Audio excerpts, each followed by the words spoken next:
Mes bien-aimés dans le Seigneur, soyez bénis. Alors aujourd'hui, nous allons partager la parole de vie dans Luc chapitre 24,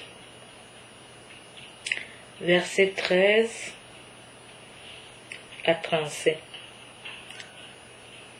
à propos des deux disciples d'Emmaüs.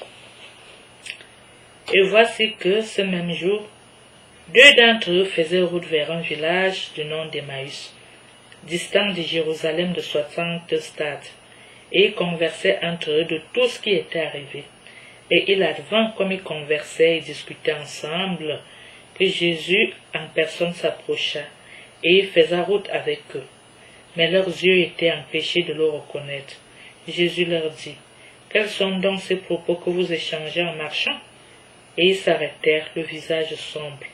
Prenant la parole, l'un d'eux, nommé Cléophas, lui dit, « Tu es bien le seul habitant de Jérusalem à ignorer ce qui est arrivé ces jours-ci. » « Quoi donc ?» leur dit-il. Ils lui dirent, « Ce qui concerne Jésus, le Nazaréen, qui s'est montré un prophète puissant en œuvre et en parole devant Dieu et devant tout le peuple. Comment nos grands prêtres et nos chefs l'ont livré pour être condamnés à mort et l'ont crucifié. Nous espérions, nous, que c'était lui qui allait délivrer Israël, mais avec tout cela, voilà le troisième jour depuis que ces choses sont arrivées. Quelques femmes qui sont des nôtres nous ont, il est vrai, stupéfiés. S'étant rendues de grand matin au tombeau et n'ayant pas trouvé son corps, elles sont revenues nous dire qu'elles ont même eu la vision d'anges qui le disaient vivant. Quelques-uns des nôtres sont allés au tombeau et ont trouvé les choses, tout comme les femmes avaient dit. Mais lui, ils ne l'ont pas vu.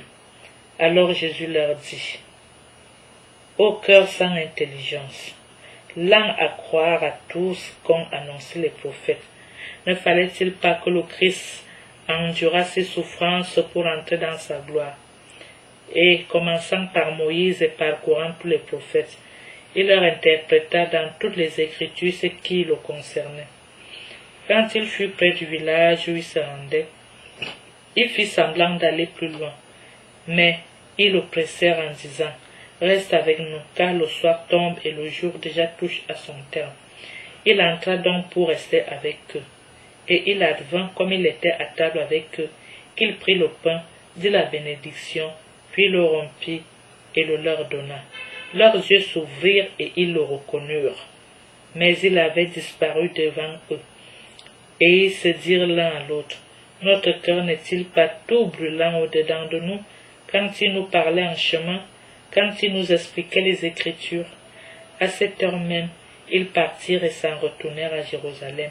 Ils trouvèrent réunis les 11 et leurs compagnons, qui dirent, « C'est bien vrai, le Seigneur est ressuscité, et il est apparu à Simon. » Et eux de raconter ce qui s'était passé en chemin, et comment il avait reconnu à la fraction du pain. Et bien-aimés dans le Seigneur, voilà donc cette affaire de l'apparition de Jésus aux deux disciples d'Emmaüs. Dans cette affaire-là n'était pas une fausse rumeur, c'était la pure vérité. Alors vous avez vu, nous avons enquêté tout ça ensemble, et c'est la pure vérité. Soyez bénis, et nous nous retrouverons au partage suivant.